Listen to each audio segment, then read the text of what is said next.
তৃণমূলের থেকে নিয়ে সাংসদ বিধায়ক সমস্ত সবাইকে নিয়ে যাচ্ছে। এবং লোকাল লেভেলেও আমরা দেখতে পাচ্ছি যে কাউন্সিলর থেকে শুরু করে পঞ্চায়েত সদস্য, ওনারা মুখে যতই বলুক, মানে কলকাতা বসে যতই বলুন না কেন, আসলে বিজেপির তৃণমূলীকরণ দ্রুত হচ্ছে, এটা কিন্তু বাস্তব। এই জন্য কিন্তু দলের যারা কন্টেন্ট ক্রিয়েটার, দলের যারা ইনফ্লুয়েন্সিয়াল, দলের সমর্থক যারা, তারাও ভীষণ ক্ষিপ্ত হচ্ছেন যে বললো এক, হচ্ছে এক, বললো যে আমরা দলকে বিশুদ্ধ রাখবো। আর রাজ্যে যে সাম্প্রতিক রাজনৈতিক পরিস্থিতি চলছে সেই বিষয় নিয়েই আজকে আমরা কথা বলবো বিশিষ্ট রাজনৈতিক বিশ্লেষক এবং অধ্যাপক মাননীয় বিশ্বনাথ চক্রবর্তী স্যারের সঙ্গে। তো স্যার, আমাদের চ্যানেলে আপনাকে স্বাগত জানাই। তো যেটা আমার প্রথম প্রশ্ন, এই মুহূর্তে মানে জাস্ট 2 মাস হলো আমাদের রাজ্যে সরকার পরিবর্তন হয়েছে, এত মানুষের ভরসা এবং আশ্বাস নিয়ে, তারপরে এই 2 মাসের মধ্যে কোথায় উন্নয়ন করবে, এগিয়ে যাবে, তা না তো যেভাবে সমালোচিত হতে হচ্ছে নিজের দলের যারা কন্টেন্ট ক্রিয়েটার আছেন, তারপর ধরুন আপনাদের মতো সমালোচকদের কাছ থেকে, বিশেষ করে এই 3 জন যে সাংসদ সকালে তৃণমূল ছাড়লো, সকালে জয়েন করে বিকেলে আবার বিজেপির সাংসদ হয়ে গেল, এই বিষয়ে আপনি কি ভাবছেন? না, দেখুন, দল এবং বিজেপি, দল এবং সরকারকে গুলিয়ে ফেললে হবে না। সরকারটা ভালো চলছে, এটা আপনাকে দার্থহীন ভাষায় বলতে চাই যে শুভেন্দু অধিকারীর নেতৃত্বে সরকার 2 মাসে অন্তত স্টিম লাইনিং করবার চেষ্টা করেছে। কিন্তু দল নিয়ে কিন্তু প্রবলেম আছে। আমরা মানে যে প্রশ্নগুলো সোশ্যাল মিডিয়াতে উঠে আসছে বা খবরের কাগজে শিরোনাম হচ্ছে, সেটা হলো বিজেপি দল নিয়ে। তার কারণ দলের অবস্থান বদলাচ্ছে। কোনো সময় তারা বলছেন বিশুদ্ধবাদী হিসাবে, তারা বলেছিলেন, তাদের সভাপতি শ্রমিক ভট্টাচার্য বলেছিলেন যে আমরা তৃণমূলের করণ করতে দেব না দলকে, বিজেপিকে তৃণমূলীকরণ করতে দেব না। কিন্তু বাস্তবে দলটা তৃণমূলের থেকে নিয়ে সাংসদ বিধায়ক সমস্ত সবাইকে নিয়ে যাচ্ছে। এবং লোকাল লেভেলেও আমরা দেখতে পাচ্ছি যে কাউন্সিলর থেকে শুরু করে পঞ্চায়েত সদস্য, ওনারা মুখে যতই বলুক, মানে কলকাতা বসে যতই বলুন না কেন, আসলে বিজেপির তৃণমূলীকরণ দ্রুত হচ্ছে, এটা কিন্তু বাস্তব। এই জন্য কিন্তু দলের যারা কন্টেন্ট ক্রিয়েটার, দলের যারা ইনফ্লুয়েন্সিয়াল, দলের সমর্থক যারা, তারাও ভীষণ ক্ষিপ্ত হচ্ছেন যে বললো এক, হচ্ছে এক, বললো যে আমরা দলকে বিশুদ্ধ রাখবো। আর এখানে দিল্লিতে নরেন্দ্র মোদী, অমিত শাহরা, তারা সংসদে একের পর এক বিল পাস করার জন্য তৃণমূল কংগ্রেসের 20 জন সাংসদকে কার্যত দলের মধ্যে ঢুকিয়ে নিয়েছে বকলমে। আর রাজ্যেও ঋতব্রত ব্যানার্জির নেতৃত্বে যে গোষ্ঠীটা, সেটা কার্যত বিজেপির কন্ট্রোলে থাকা একটা গোষ্ঠী। ফলে এবং লোকাল লেভেলের যারা বিজেপির কাউন্সিলর, বিজেপির যারা মানে এমএলএ, তাদের সাথে দেখা যাচ্ছে যে তৃণমূল কংগ্রেসের বিভিন্ন নেতারা। এবং এটাও সত্যি যে দল সমালোচিত হচ্ছে আরও একটা কারণে, সেটা হলো যে দলীয় কর্মীদের মধ্যেও কোনো কোনো জায়গায় কিন্তু চাওয়া পাওয়া নানা বিষয় ধরা পড়ছে। যেমন বর্ধমানে একজন তৃণমূলের ব্লক সভাপতির উপর দাবি করা হলো টাকা, এবং সেই ব্লক সভাপতি টাকা দিতে পারেনি, তাকে মারধর, ডিম করার ভয় দেখানো হলো। তার ফলে উনি সুইসাইড করতে বাধ্য হয়েছেন বলে অন্ততপক্ষে এই সময় কাগজে সেই রকম রিপোর্ট বেরিয়েছে। এরকম আরো বেশ কিছু ঘটনা কিন্তু উঠে এসছে। যেমন কয়েকদিন আগে রাজ্য সভাপতি শ্রমিক ভট্টাচার্য, তিনি হুগলিতে গিয়েছিলেন। হুগলিতে তৃণমূলের এক নেতা তার পায়ে পড়ে যান, বলেন যে হ্যাঁ দাদা আমাকে বাঁচান। কেন? কারণ বিজেপির নেতারা টাকা চাইছে, এত বিপুল টাকা আমি দিতে পারবো না, আর না দিলে আমার উপরে হামলা করবে, আমার উপরে ডিম ছুড়বে, ইত্যাদি ইত্যাদি, অপমান করবে। ফলে এইটা কিন্তু ধারাবাহিকভাবে আমরা দেখতে পাচ্ছি। তাহলে উল্টো দিকে কিন্তু আমি বলবো যে দ্রুততার সাথে সরকার কিন্তু একের পর এক ব্যবস্থা নিচ্ছে। দ্রুততার সাথে আমরা দেখতে পাচ্ছি যে সরকারের উদ্যোগ আমরা কিন্তু লক্ষ্য করতে পারছি। যেমন আমি কয়েকটা উদাহরণ বলি, যে এটা খুব সহজ ছিল না। আমরা বহুদিন থেকে আমরা দাবি জানাচ্ছিলাম যে যাদের প্রয়োজন নেই, চাকরি করে, ব্যবসা করে, তাদেরকে লক্ষ্মীর ভান্ডার মমতা দিতেন। এটা ঠিক নয়, মানে সরকারি টাকা অপচয় করার কোনো মানে হয় না। এই ফলে এই ঝেড়ে বেছে যারা অন্ততপক্ষে যোগ্য তাদেরকেই দেওয়া উচিত, প্রয়োজন ভিত্তিক যারা তাদেরকেই দেওয়া উচিত। এইটা কিন্তু অন্ততপক্ষে বার্তাটা মানে শুভেন্দু অধিকারী সরকার দিতে পেরেছে যে নিড বেসড, মানে সোশ্যাল, প্রকৃত যার দরকার আছে। হ্যাঁ হ্যাঁ, সোশ্যাল বেনিফিট গুলো নিড বেসড হবে, এটা একটা দিক। আর একটা এই সময় সবচেয়ে বড় ঘটনা হলো বারুইপুরের ঘটনা। কোনো আলটপ্পা মন্তব্য তিনি করেননি, বরঞ্চ ভিকটিম পরিবারগুলোর কাছে গেছেন, বক্তব্য মানে তাদের সাহায্য হাত বাড়িয়ে দিয়েছেন, যারা হুলিগানিজম করেছিল তাদের বিরুদ্ধেও ব্যবস্থা নিয়েছেন।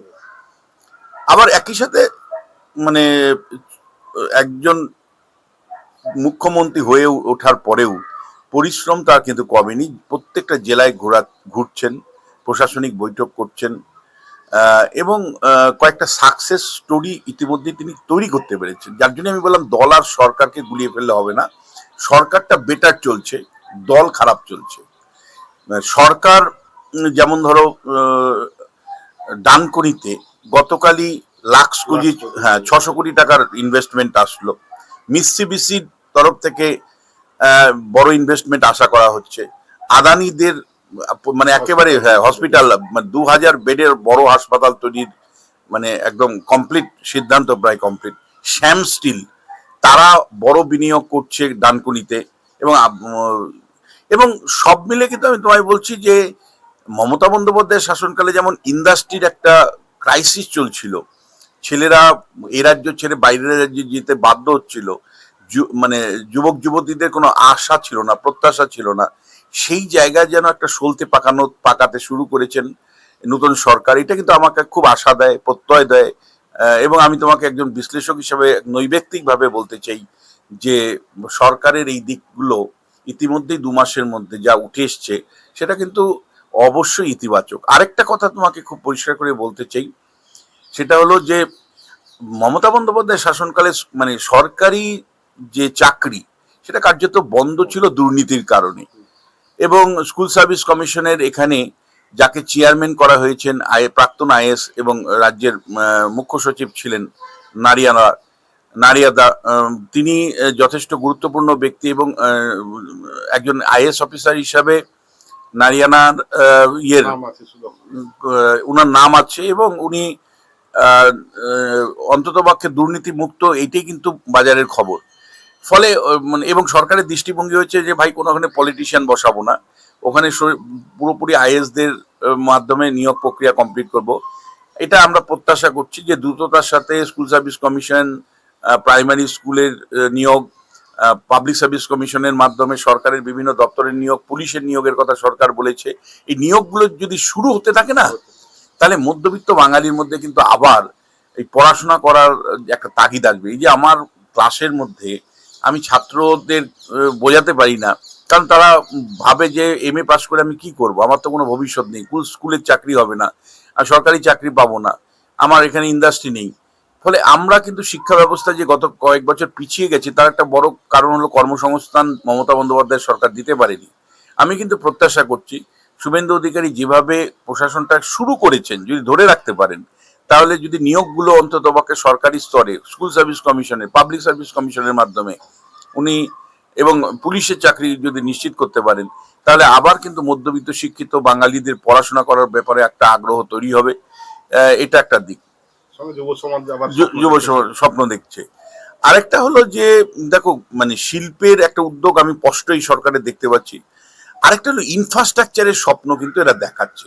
যেমন আজকেই তোমার চ্যানেলে যখন বলছি, দুপুরবেলা আজকে তারা বিস্তারিতভাবে আলোচনা করেছেন যে কলকাতার 4টা জেলাকে সামনে রেখে মানে মধ্য দিয়ে কিভাবে রিং রোড তৈরি করা যায়, অর্থাৎ কলকাতার মধ্যে না ঢুকে হাওড়ার থেকে দক্ষিণ চব্বিশ পরগনা, দক্ষিণ চব্বিশ পরগনা থেকে উত্তর চব্বিশ পরগনা, উত্তর চব্বিশ পরগনা থেকে হুগলি, হাওড়া দিয়ে মানে পুরো কমপ্লিট একটা সার্কেল করা যায়, এটা যেটা প্রপার জ্যামটাকে আটকানোর জন্য। ফলে এই রিং রোডের স্বপ্ন একদিকে দেখাচ্ছেন, আরেক দিকে মানে মানে কলকাতা মেট্রো সম্প্রসারণের স্বপ্ন, এবং সেটা অনেকটাই আপনারা জানেন যে ভীষণভাবে দরকার। এবং আপনারা জানেন যে মমতা বন্দ্যোপাধ্যায় রাজনৈতিক কারণে চিংড়িঘাটার যে মেট্রো সম্প্রসারণের কাজ আটকে রেখেছিল ট্যাক্স পেয়ারের টাকা দিয়ে, উনি কখনো হাইকোর্ট সুপ্রিম কোর্টে মামলা করেছেন কাজ করব না, অর্থাৎ কাজ আটকে রাখার জন্য যে মামলা করা যায়, মানে উন্নয়নের কাজ আটকানোর জন্য যে রাজনীতি মমতা করেছে সেটা ভারতবর্ষের ইতিহাসে বিরলতম ঘটনা, যার মানে সাক্ষী হয়ে থাকবে কলকাতা হাইকোর্ট, সুপ্রিম কোর্ট। সেই সমস্ত জটগুলো আটকাতে পেরেছে এবং সরকার এটা ফ্যাক্ট যে জমি নীতি নিয়ে স্পষ্ট অবস্থান নিয়েছে। ছুতমার্ক নেই, প্রয়োজন ভিত্তিক জমি তারা অধিগ্রহণ করবেন এবং সেটা হস্তান্তর করবেন। ইতিমধ্যে বিএসএফ কে, যে বিএসএফ এর মানে জমি দেওয়ার প্রশ্নে মমতা বন্দ্যোপাধ্যায় সরকারের সময় ভীষণ ভাবে বিতর্ক তৈরি হয়েছিল। মমতা বন্দ্যোপাধ্যায় রাজি ছিলেন না জমি অধিগ্রহণ করে সেগুলো বিএসএফ এর হাতে হস্তান্তর করতে। শুভেন্দু অধিকারী কিন্তু ক্ষমতায় আসার পরে অল্প সময়ের মধ্যে বিভিন্ন অঞ্চলের যে জমি জট আটকে ছিল, বিএসএফ কাঁটাতারে বেড়া দিতে পারছিল না, সেই সমস্ত জটগুলো কিন্তু তারা মানে সমাধান করেছেন, জমিগুলো হস্তান্তর করেছেন। বিএসএফ কিন্তু ফুল ফেজে ইনফ্রাস্ট্রাকচার বর্ডার এলাকায় ডেভেলপ করতে শুরু করেছে। এটা কিন্তু আমরা দেখতে পাচ্ছি ট্যানজিবল এগুলো।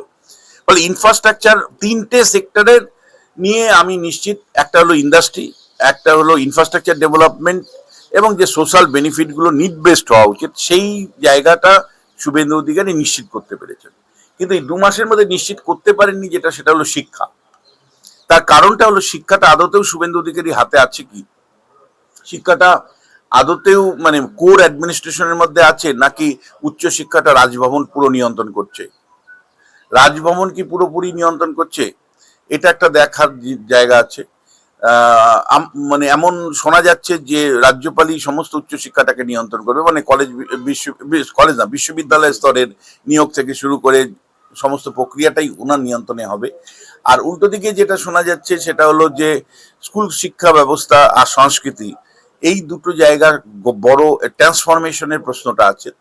কারণ বিজেপি চাইছে যে নেহেরু মহাত্মা গান্ধীর যে সেকুলার ধর্মনিরপেক্ষ ভারতবর্ষ সেখান থেকে হিন্দু জাতীয়তাবাদী ভারতবর্ষে পরিণত করতে।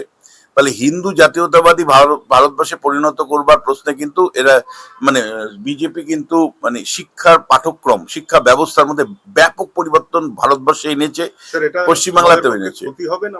এবং আমি মানে সময় হবে যেভাবে উঠে আসবে সেইভাবেই ব্যাখ্যা করব।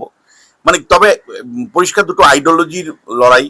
একটা লড়াই হলো নেহেরুভিয়ান সেকুলারিজম, মানে নেহেরু কংগ্রেস যে ধর্মনিরপেক্ষ বহুত্ববাদে বিশ্বাস করত তাকে সরিয়ে দিয়ে হিন্দু জাতীয়তাবাদী ভাবনার দ্বারা পরিচালিত হয়ে বীর সাভারকার থেকে শুরু করে গোলওয়ারকার এদের ভাবনা চিন্তার দ্বারা শিক্ষা বা শ্যামাপ্রসাদ মুখার্জির ভাবনা চিন্তার দ্বারা শিক্ষাকে পরিচালনা করতে চাইছেন এবং কমপ্লিট একটা ট্রান্সফরমেশন চাইছেন।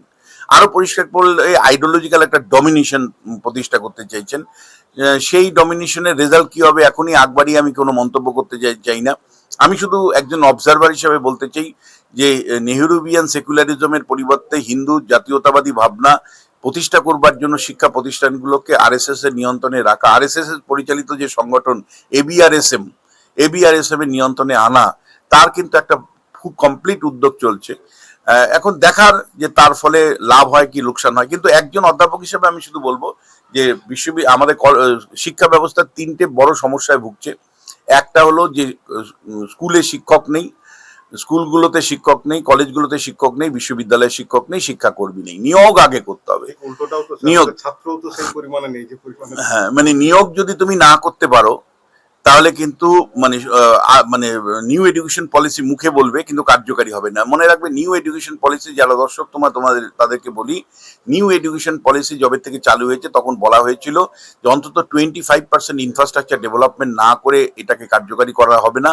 বলা হয়েছিল নিয়োগ না করে এটাকে কার্যকারী করা হবে না। কিন্তু নরেন্দ্র মোদী, অমিত শাহরা কিন্তু নিউ এডুকেশন পলিসি চালু করলেও সারা দেশে কিন্তু সেইভাবে ইনফ্রাস্ট্রাকচার কিছুই ডেভেলপ করতে পারেনি। বরঞ্চ প্রত্যেকটা রাজ্যের অভিজ্ঞতা বলে যে কয়টা পদ শূন্য আছে সেই পদগুলো পূরণ করেনি। সেটা স্কুলের ক্ষেত্রে যেমন সত্যি, আবার রেলের ক্ষেত্রেও সত্যি, মানে এয়ারপোর্টের ক্ষেত্রেও সত্যি। নিয়োগ কিন্তু দিল্লিতে বা কেন্দ্রীয় সরকার কিন্তু সেইভাবে করছে না। আমাদের রাজ্যে যদি সত্যি শিক্ষা নিয়ে কিছু করতে হয় তাহলে শিক্ষক নিয়োগ করতে হবে, শিক্ষাকর্মী নিয়োগ করতে হবে, এটা ফার্স্ট।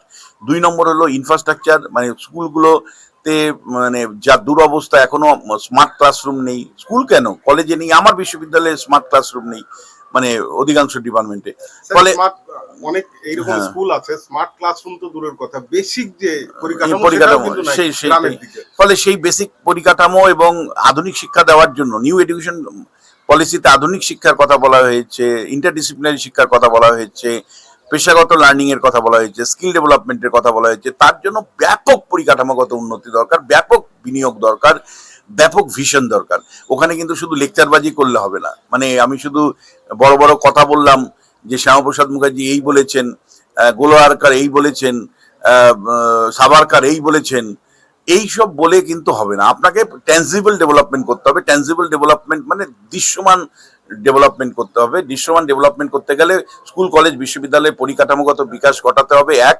দ্বিতীয় যেটা সেটা হলো যে স্কুল কলেজ বিশ্ববিদ্যালয়ে শিক্ষক এবং শিক্ষাকর্মী নিয়োগ করতে হবে। থার্ড হলো যে পলিটিক্যাল কালচার অর্থাৎ hegemonic political culture school college বিশ্ববিদ্যালয়গুলোতে রয়েছে, সেইখান থেকে ডেমোক্রেটিক একটা কালচার সহ অবস্থান করে শিক্ষা পরিচালনার যে সংস্কৃতি সেটা আনতে হবে। মানে এটা এমন, কিন্তু এখন যেটা দেখা যাচ্ছে যেটা সেটা হলো তৃণমূল কংগ্রেসের পরিবর্তে এবিভিপির প্রাধান্য। হ্যাঁ, একদম পরিষ্কার একই রকম মডেল, একই রকম আধিপত্য। হ্যাঁ, একদম একই রকম মডেল কিন্তু পরিষ্কার দেখা যাচ্ছে। আর ওই জন্যই আমি বলছি যে বিজেপির তৃণমূলীকরণ কিন্তু দ্রুততার সাথে হচ্ছে। সেইটা দেখো, শ্রমিক ভট্টাচার্যরা তো সেটা বলবেন না, কিন্তু যারা বিজেপির মানে গ্রাউন্ড লেভেলে আছেন তারা জানেন। হ্যাঁ, কন্টেন্ট ক্রিয়েটার গুলি মারো, তুমি ধরো একটা বিশ্ববিদ্যালয়ে ঢুকে দেখবে আগে তিরঙ্গা পতাকা থাকতো, এখন গেরুয়া পতাকা তুমি পাবে। মানে ডমিনেশন একটা শিক্ষা প্রতিষ্ঠানে, মানে বুঝিয়ে দেওয়া যে আমরাই শেষ কথা বলবো। ফলে সেই রকম একটা আবহ কিন্তু তৈরি হতে শুরু করেছে। ফলে এই জায়গাগুলো মানে শিক্ষার ক্ষেত্রে কিন্তু আমি কোনো এখন পর্যন্ত সেইভাবে বড় কোনো আলো দেখতে পাইনি। যদিও শিল্পের ক্ষেত্রে আমি বললাম, ল অ্যান্ড অর্ডারের ক্ষেত্রে আমি তোমাকে ইতিবাচক জায়গা থেকে বললাম, পরিকাঠামোর বিকাশের জায়গা থেকে ইতিবাচক বললাম, সোশ্যাল যে বেনিফিট গুলো প্রয়োজন ভিত্তিক নিশ্চিত করার যে উদ্যোগ সেটার দিক থেকে যদি বলি, তাহলে শুভেন্দু অধিকারী সরকার ভীষণ ভালো চলছে। কিন্তু দল বিজেপির মধ্যে নানা প্রবলেমের কথা আমি তোমায় যেটা বললাম, সেইটা কিন্তু আগামী দিনে যদি একটা সিঙ্ক্রোনাইজেশন দল এবং সরকারের মধ্যে না হয়, সেটা কিন্তু বিপদের কারণ হতে পারে। স্যার, আপনাকে শেষ প্রশ্ন করব, ছোট্ট করে উত্তর দেবেন যে বাংলার আগামী দিনে কে মানে বিকল্প হচ্ছে, বাম আইএসএফ কংগ্রেস জোট না আদি তৃণমূল না রাস্তার রাজনীতি যে করতে পারবে সেই জয়ী হবে। এই 2 মাসে আপনার কাকে মনে হচ্ছে? রাস্তার রাজনীতিতে দেখো, ঋতব্রত তৃণমূলের কোনো ভবিষ্যৎ নেই, একেবারে পরিষ্কার বলছি। ঋতব্রত তৃণমূলকে একটা ঠেলাওয়ালা রিক্সাওয়ালাও বিশ্বাস করে না, কারণ ওরা বোঝে যে এটা বিজেপির তৈরি, মানে একটা বিজেপির উদ্যোগে তৈরি একটা বিরোধী। নিজেদেরকে সেফ জায়গায় রাখা, নিজেদের সেফ রাখা, নিজেদেরকে নিজেদের পাপের প্রায়চিত্ত থেকে মানে প্রায়চিত্ত করার জন্য ওইরকম একটা অবস্থান। ঋতব্রত তৃণমূলের ভবিষ্যৎ নেই কোনো। এখন মমতা যতটুকু তৃণমূল থাকবে মমতা বন্দ্যোপাধ্যায়ের কাছে কিছুটা ভোট থাকবে, কিন্তু অভিষেক বন্দ্যোপাধ্যায়কে সঙ্গে নিয়ে মমতা বন্দ্যোপাধ্যায় এগোলে কোনো লাভ হবে না। কারণ অভিষেক ইজ রিজেক্টেড, তৃণমূলের মধ্যে রিজেক্টেড, তৃণমূলের বাইরের লোকের দ্বারা রিজেক্টেড। অভিষেককে যদি মমতা বর্জন করতে পারে তাহলে একটা সামান্য ক্ষীণ আশা, অল্প কিছু মানে বিকল্প হতে পারবে না, একটা শক্তি হিসেবে উঠে থাকতে পারে, বেঁচে থাকতে পারে। ফলে এইরকম একটা অবস্থাতে কিন্তু বাকি যে দলগুলো আছে, কংগ্রেস বলো, সিপিআইএম বলো, আইএসএফ বলো, রাস্তার রাজনীতিতে যে এগিয়ে থাকবে, যে যে যে দল মনে বিশ্বাস করবে যে আমি জেলে যাব, যে দল বিশ্বাস করবে যে মানে আত্মত্যাগ করব, যে দল বিশ্বাস করবে যে রাস্তার আন্দোলনে আমি থাকব, যে দল বিশ্বাস করবে যে আমি বহু সংখ্যক লোক আমার জেলে থাকবে, সেই দল কিন্তু জয়ী হবে। অনেক অনেক ধন্যবাদ।